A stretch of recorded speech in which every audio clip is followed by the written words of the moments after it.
लोणार तालुक्यातील चिखला काकड येथे छत्रपती शिवाजी महाराजांच्या पुतळ्यावरून निर्माण झालेल्या वाद प्रकरणी मोठी कारवाई करण्यात आली आहे आणि या पार्श्वभूमीवर नागरिकांना अफवापासून दूर राहण्याचे आवाहन पोलीस प्रशासनाने केले आहे. चिखला काकड येथे अज्ञात व्यक्तींनी बसवलेल्या छत्रपती शिवाजी महाराज यांच्या पुतळ्याच्या जागेवरून 2 गटांमध्ये वाद निर्माण झाला होता. या प्रकरणी पोलिसांनी कठोर कारवाई करत 37 जणांविरुद्ध गुन्हे दाखल केले असून आतापर्यंत 23 आरोपींना अटक करण्यात आली आहे. उर्वरित आरोपीचा शोध सुरू असून माहिती जिल्हा पोलीस अधीक्षक निलेश तांबे यांनी पत्रकार परिषदेत दिली. पत्रकार परिषद आणि प्रशासनाचा आढावा. 25 फेब्रुवारी रोजी शेगाव येथे राष्ट्रपतींच्या संभाव्य दौऱ्याच्या पार्श्वभूमीवर स्थळ पाहणी व बंदोबस्ताचा आढावा घेण्यासाठी अधिकारी उपस्थित होते. यावेळी उपविभागीय पोलीस अधिकारी प्रदीप पाटील आणि अप्पर पोलीस अधीक्षक श्रेणिक लोंढा उपस्थित होते. जिल्हा पोलीस अधीक्षक निलेश तांबे यांनी सर्व नागरिकांना संयम बाळगण्याचे आणि शांतता राखण्याचे आवाहन केले आहे. सोशल मीडियावर फिरणाऱ्या कोणत्याही अफवावर विश्वास ठेवू नये, तसेच कोणतीही अडचण असल्यास थेट पोलिसांशी संपर्क साधावा, असे त्यांनी स्पष्ट केले.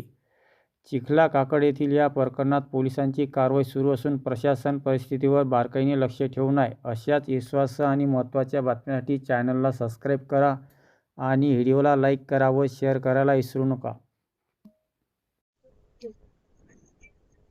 ग्राम चिखला, तालुका लोणार या ठिकाणी दिनांक 20 फेब्रुवारी 2026 रोजी सायंकाळी 5 वाजताच्या सुमारास ग्रामपंचायतीच्या जागेवर बसवलेल्या छत्रपती शिवाजी महाराज यांच्या पुतळ्यावरून 2 समाजाच्या पुरुष व महिला यांच्यामध्ये वाद निर्माण झाल्याने तक्रारदार महिला यांच्या फिर्यादीवरून पोलीस ठाणे बीबी येथे भारतीय न्याय संहितेच्या विविध कलमान्वये गुन्हा दाखल झालेला आहे. सदर गुन्ह्यामध्ये अद्याप 23 आरोपींना अटक करण्यात आलेली आहे व इतर आरोपींच्या पोलीस पथकांमार्फत शोध घेण्यात येत आहे. ग्राम चिखला येथे कायदा व सुव्यवस्थेचा प्रश्न निर्माण होऊ नये यासाठी पोलिसांकडून चोख बंदोबस्त देखील तैनात करण्यात आलेला आहे. तसेच ग्राम चिखला गावाच्या हद्दीमध्ये भारतीय नागरिक सुरक्षा संहिता कलम 163 अन्वये संचारबंदी देखील लागू करण्यात आलेली आहे. पोलीस प्रशासनाच्या वतीने आव्हान आहे की सर्वांनी संयम बाळगावा आणि शांतता अबाधित ठेवावी. कसल्याही परिस्थितीमध्ये कुठल्याही सोशल मीडियावर प्रसारित होणाऱ्या कुठल्याही अफवांवर विश्वास ठेवू नये आणि कुणालाही काही अडचण असल्यास स्थानिक पोलीस स्टेशन येथे संपर्क साधावा. सर, या संदर्भात 2 प्रश्न आहेत.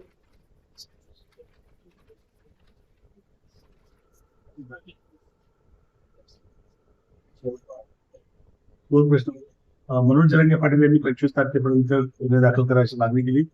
पूर्ण झाले काय आणि बंदचा हात दिलेली आहे त्या गावात पोहोचण्याचं आवाहन केलं आहे 25च्या नंतर.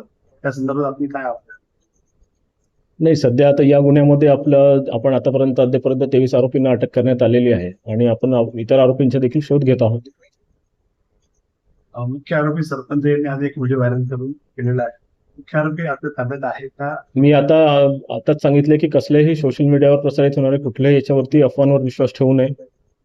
त्याची व्यवस्थित पुष्टी झाली पाहिजे. कोणालाही काय अडचण असल्यास स्थानिक पोलीस स्टेशनला संपर्क साधावा. नेमकी वादाची पार्श्वभूमी काय? ग्रामपंचायती जागेवरती महाराजांचा जो पुतळा बसविलेला होता त्या पुतळ्यावरून वाद निर्माण झालेला आहे. त्यात गुन्हा दाखल केला आहे. चौकशी चालू आहे, तपास. धन्यवाद. मुख्य आरोपी फरार आहे. सर, आता शेगाव झाले, आता एक महत्वाचा शेगाव राष्ट्रपती नाही, तो नंतर. सर,